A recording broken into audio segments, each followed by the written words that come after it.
주님께서 가르쳐 주신 기도를 함께 드리시겠습니다. 하늘에 계신 우리 아버지여, 이름이 거룩히 여김을 받으시오며 나라가 임하시오며 뜻이 하늘에서 이루어진 것 같이 땅에서도 이루어지이다. 오늘 우리에게 일용할 양식을 주시옵고 우리가 우리에게 죄진 자를 사하여 준 것 같이 우리 죄를 사하여 주시옵고 우리를 시험에 들게 하지 마시옵고 다만 악에서 구하시옵소서. 나라와 권세와 영광이 아버지께 영원히 있사옵나이다. 아멘. 하나님 찬송과 영광과 존귀를 받으시옵소서. 이 시간도 주의 놀라운 은혜를 받았기에 부르심을 받고 깨우심을 받고 이끌리심을 받아 하나님 앞에 나올 수 있게 허락하시니 감사합니다. 우리의 마음을 주의 은혜 앞에 세웁니다. 감사합니다. 영광을 받아 주시옵소서. 매일매일 순간순간마다 주의 은혜임을 고백하며 살아가게 하시고 또한 때를 따라도 없는 은혜를 누리게 하옵소서. 우리의 연약함과 부족함을 고백합니다.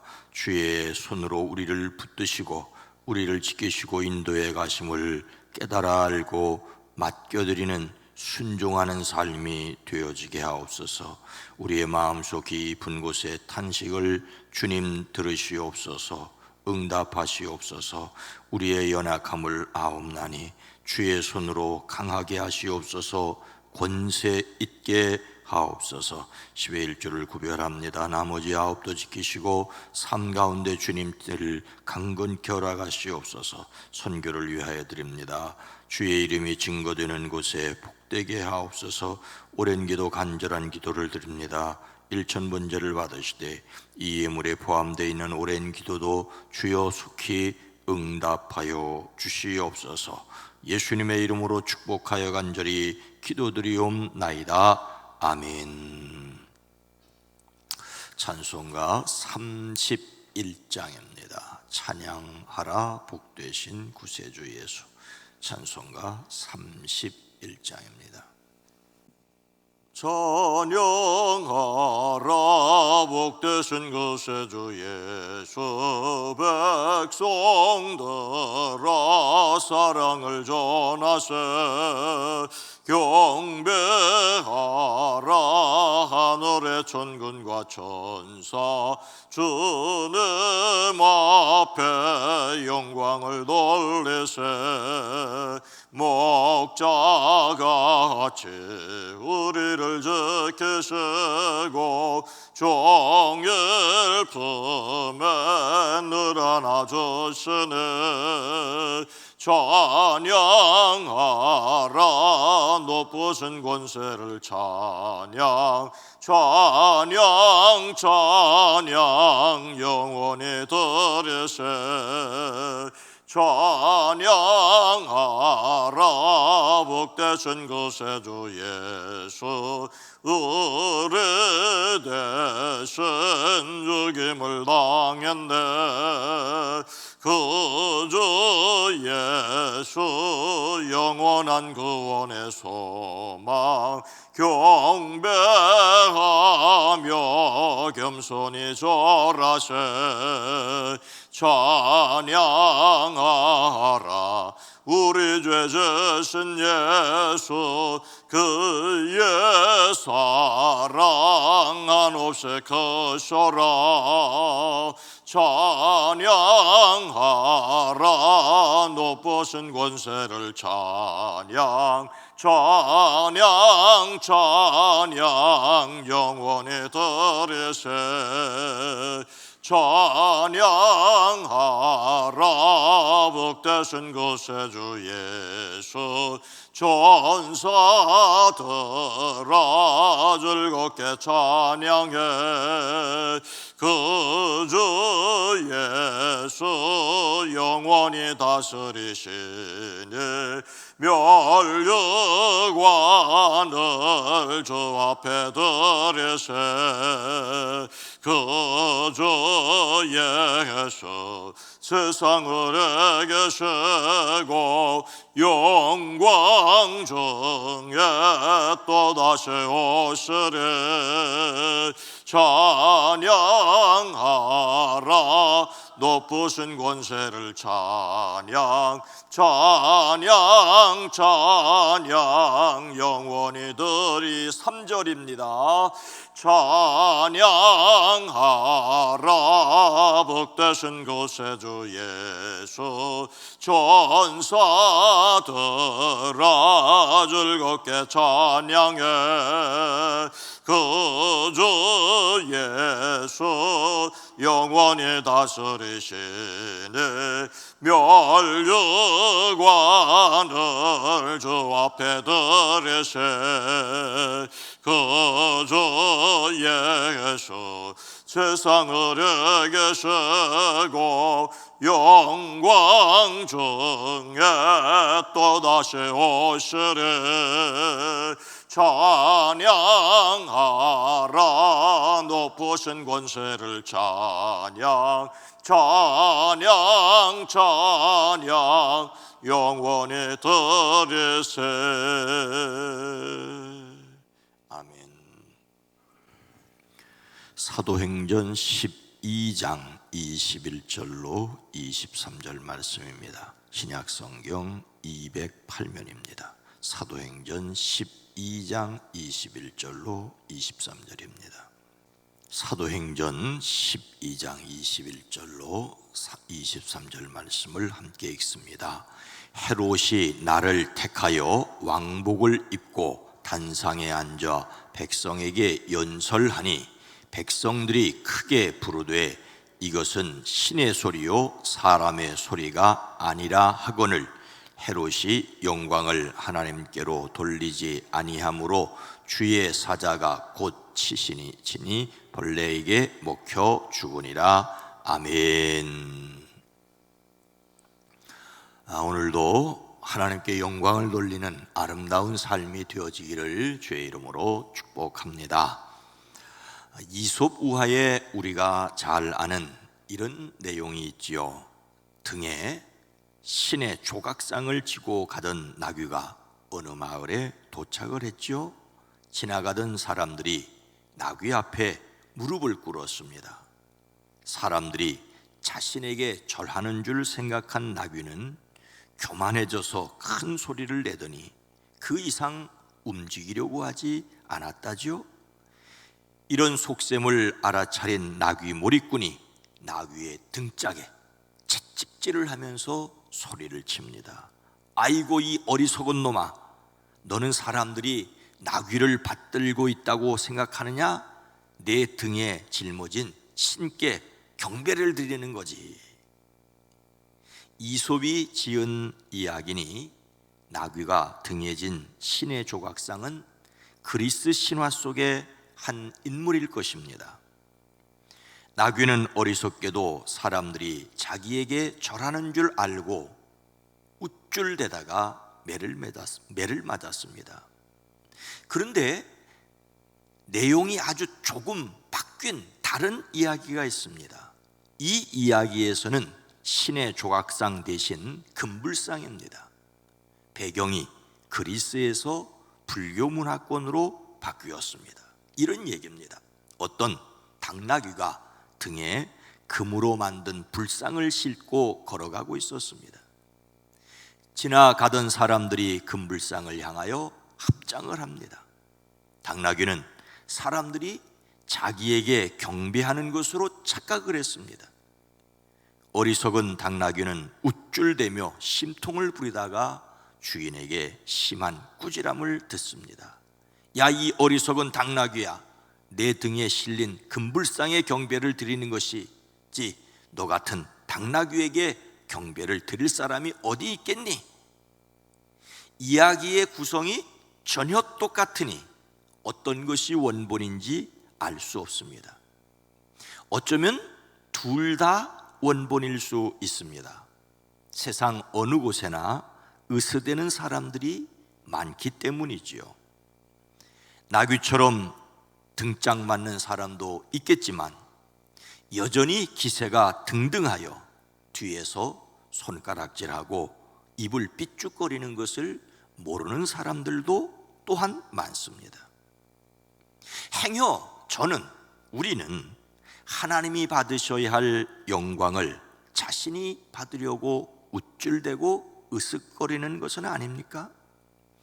우리는 오늘 말씀에서 매우 어리석은 사람을 만나게 됩니다. 헤롯이라는 사람이 등장합니다. 그는 예루살렘 교회에 속한 사람을 해치고 먼저 요한의 형 사도 야고보를 칼로 죽였습니다. 이것을 유대인들이 좋아하는 것을 보고 사도 베드로까지 해치려고 감옥에 가두었습니다.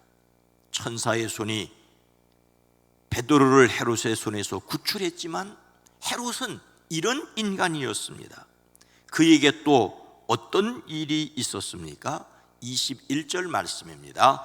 헤롯이 나를 택하여 왕복을 입고 단상에 앉아 백성에게 연설하니, 헤롯이 사람들 앞에서 한껏 위세를 떨었습니다. 여기에 등장하는 헤롯은 헤롯 아그리파 1세입니다. 아기 예수님을 죽이려고 했던 헤롯 대왕의 손자이지요. 우리식으로 말하자면 헤롯은 가문의 이름입니다. 조선의 왕들이 모두 이씨였던 것처럼 헤롯 가문의 사람들은 다 헤롯입니다. 애굽의 왕은 다 바로인 것처럼 헤롯 가문입니다. 오늘 말씀에서 헤롯은 헤롯 대왕의 아들 아리스토블로스의 아들로 로마에서 교육을 받았습니다. 로마에서 방탕하게 살다가 디베료 황제에게 말실수를 하여 로마에서 죄인이 되기도 했습니다. 그러나 글라우디오 황제에게 총애를 받아 유다와 사마리아 영토까지 다스리는 권한을 받아 실제적으로 팔레스틴의 전 지역을 통치하게 되었습니다. 그의 할아버지 헤롯 대왕 때와 비슷한 크기의 영토를 다스릴 수 있게 되었습니다. 그러니 얼마나 자기가 잘났다고 생각을 했겠습니까?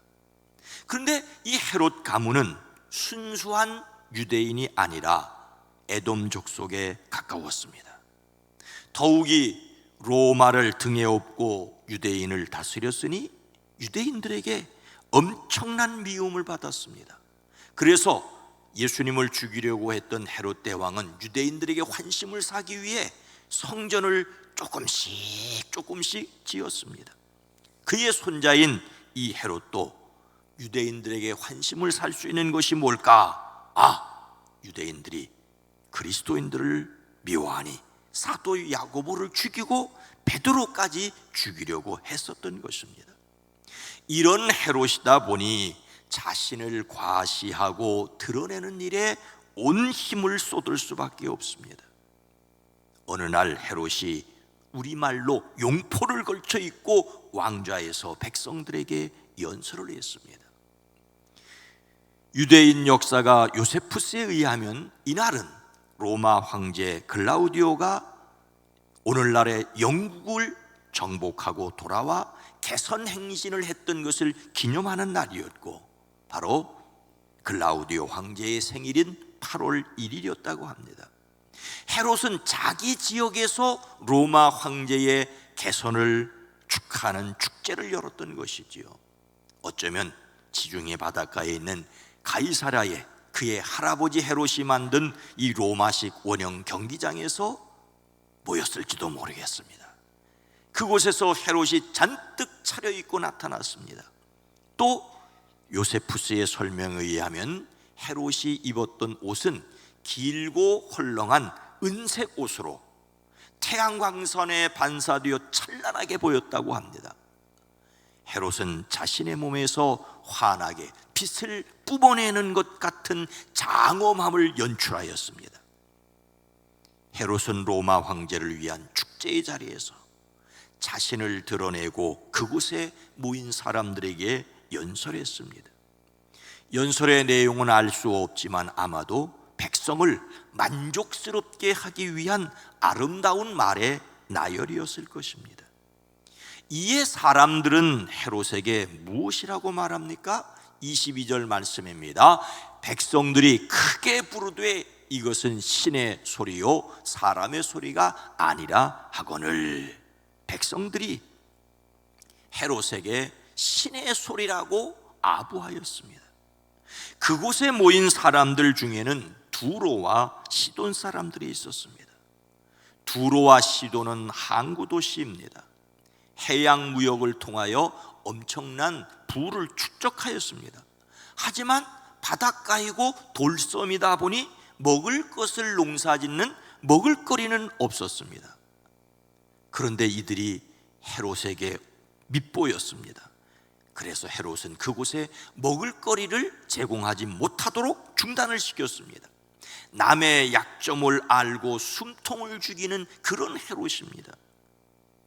그래서 두로와 시돈 사람들은 헤롯의 노여움을 풀기 위해 바로 그 축제 자리에 참석하여 헤롯이 연설을 하자 신의 소리다, 사람의 소리가 아니다라고 입에 발린 아부의 말을 늘어놓았습니다. 보통 영화에서 보면 연설을 하면 백성들이 와 와 와 소리를 지르지 않습니까? 그것이 크게 부르되 와 와 와 이렇게 소리를 지르고 그 다음에 두로와 시돈 사람들은 헤롯에게 인간 이상의 신적인 존재로 죽여 세웠습니다. 누군가 아부를 아름답게 부탁하는 것이라고, 아름답게 부탁하는 것이라고 표현을 했습니다. 다른 사람에게 부탁하는 사람은 아름답게, 아름다운 말로 부탁을 해야 되겠지요. 하지만 필요와 목적이 있다고 상대방을 신으로 지켜 세우는 것은 극히, 아니 절대로 하지 말아야 합니다. 요즘은 툭하면 인기 있는 사람에게 간 누구 이 갓이 하나님이란 말 아닙니까? 조심해야 합니다. 아부는 허세를 떠는 사람에게 통합니다. 허세를 떠는 사람은 그것이 아부인 줄로 알면서도 기분 좋다고 합니다. 로마 황제들은 자신을 신 또는 신의 아들이라고 여겼습니다. 그곳에 모인 사람들은 헤롯에게 경의를 표하기 위해 그의 연설을 신의 소리라고 외쳤는데 그는 백성들에게 멈추라고 하지 않았습니다. 오히려 백성들의 그런 외침을 즐기고 있었던 것 같습니다. 사실 로마 황제에 대항하는 것이죠. 더욱이 하나님께서 그것을 어떻게 보셨겠습니까? 아부의 말을 하는 것도 조심해야 하지만 다른 사람들이 듣기 좋은 말을 할 때 더욱 조심해야 합니다. 왜요? 죽음의 올무일 수 있기 때문입니다. 이런 헤롯의 마지막은 어떻게 되었습니까? 23절 말씀입니다. 헤롯이 영광을 하나님께로 돌리지 아니함으로 주의 사자가 곧 친히 벌레에게 먹혀 죽으니라. 하나님께서 헤롯을 치셔서 벌레에게 먹혀 죽었습니다. 헤롯은 영광을 하나님께 돌리지 않았습니다. 어제 살펴본 다니엘은 느부갓네살이 꾼 꿈의 내용을 이미 알면서도 그것을 알게 하신 하나님을 드러내어 영광스럽게 하였습니다. 하나님께 돌려야 할 영광을 자신이 취하지 않았습니다. 그런데 헤롯은 일부러 보여주기 위하여 자신을 연출하고 자신의 필요를 위하여 아부하는 사람들의 말을 즐겼습니다. 굳이 요즘 정치인들이 사람들 앞에 나서기를 좋아하고 사진 찍기를 좋아한다고 비난할 필요도 없습니다. 다른 사람이 고통당하는 것 앞에서도 인증샷을 남기려고 하는 얄팍함이 인간들에게 있기 때문이 말입니다. 그러나 하나님 앞에서는 그것이 아닙니다. 세상이 다 그렇다고 할지라도 하나님의 사람들은 그렇게 해서는 안 됩니다. 하나님께서 헤롯을 치셨습니다. 그는 벌레에게 먹혀 죽고 말았습니다. 역시 유대 역사가 요세푸스의 말에 의하면 헤롯이 급성 복통으로 닷새 동안 계속 고통당하다가 죽었다고 합니다. 어쩌면 장래에 살던 회충들이 단단히 뭉쳐서 장폐색증을 일으켜 죽게 된 것으로 보여집니다. 중요한 것은 하나님께서 헤롯을 치셨다는 것입니다. 오늘 우리는 이 말씀에서 하나님의 무서운 경고를 들어야 합니다. 가나안에 들어갈 이스라엘 백성들에게 하나님께서는 모세를 통하여 복의 말씀뿐만 아니라 저주의 말씀도 하셨습니다. 그들로 저주가 아니라 복을 선택하게 하기 위해서였습니다. 오늘 헤롯의 일을 성경에 기록하신 이유는 우리로 하여금 저주가 아니라 듣고 깨닫고 복을 선택하라는 강력한 경고입니다. 우리는 저주의 말을 통해서도 복을 선택해야 합니다. 모든 영광을 하나님께 돌리시기 바랍니다. 겸손은 하나님의 은혜에 입었음을 믿고 사람들의 덕분임을 인정하는 것입니다. 다른 사람들을 비난하고 욕하는 사람들은 자기를 으스대려고 뽐내려는 것뿐입니다. 하나님께 인정받는 것을 기뻐하는, 하나님 앞에 섰을 때 잘했다고 착하고 충성된 종이라고 인정받을 그날을 바라보며 살아가는 행복이 있어지기를 주의 이름으로 축원합니다.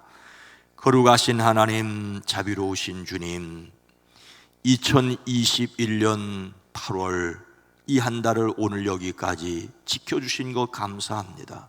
그렇게 무섭기도 했고 또 비도 많이 왔고 여전히 계속해서 코로나19 감염병 사태가 종식되지 않는 가운데 있습니다. 주여, 그래서 두렵고 그래서 염려스럽고 그래서 짜증스럽고 그래서 다른 사람들에게 편히 말할 수 없었던 것은 아닙니까? 주여, 우리를 긍휼히 여겨 주시옵소서.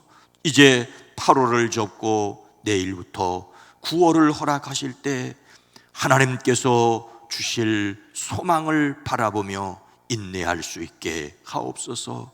이래서 힘들고 저래서 어렵웠다 할지라도 다시 접어주시는 8월을 기억하고 펼쳐주시는 9월을 맞는 성도들의 가정과 사업장과 일터가 되어지게 하옵소서.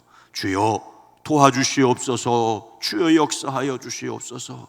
무엇보다도 마음 속에 하나님의 영이 함께 계셔서 십자가와 부활의 주님을 의지함으로 강하게 하시고 담대하게 하옵소서.